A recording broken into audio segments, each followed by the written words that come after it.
Diaper নিয়ে অনেকেরই অনেক মতামত, কিন্তু একমাত্র নবজাতক শিশু বা তার থেকে কিছু বড় শিশুদের মায়েরাই জানেন ডায়পার একা একটা পরিবারের শিশু প্রতিপালনে কতটা উপযোগী, মায়ের কতটা জরুরি এবং বাচ্চাদের ঠান্ডা লাগা থেকে প্রোটেক্ট করে, বাচ্চাকে লম্বা সময় ঘুমোতেও সাহায্য করে এই ডায়পার।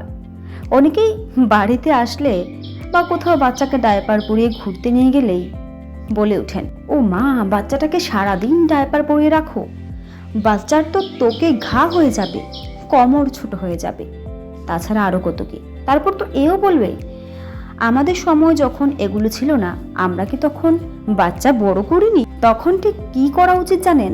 তাদের মুখের উপর সপাটে দু একটা কথা বলা, যে ঠিক আছে মাসি, কাকিমা, যাই হোক, সারা দিন রাত আমার বাচ্চাকে আমি কাঁথাতেই শুয়ে রাখবো, আমি ডায়পার ব্যবহার করব না, পয়সা খরচা করে কি প্রয়োজন বলুন?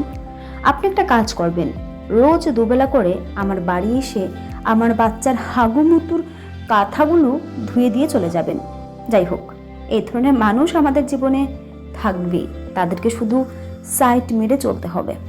আমি আমার বেবিকে বেবি হাগের প্রো নয়তোবা অ্যাডভান্সড, এই দুটোর মধ্যে যে কোনো একটি ডায়পার ইউজ করি, খুব ভালো। এখন পর্যন্ত আমার বাচ্চার কোনো র্যাশ হয়নি। আপনারাও আপনার বেবির জন্য ব্যবহার করতে পারেন।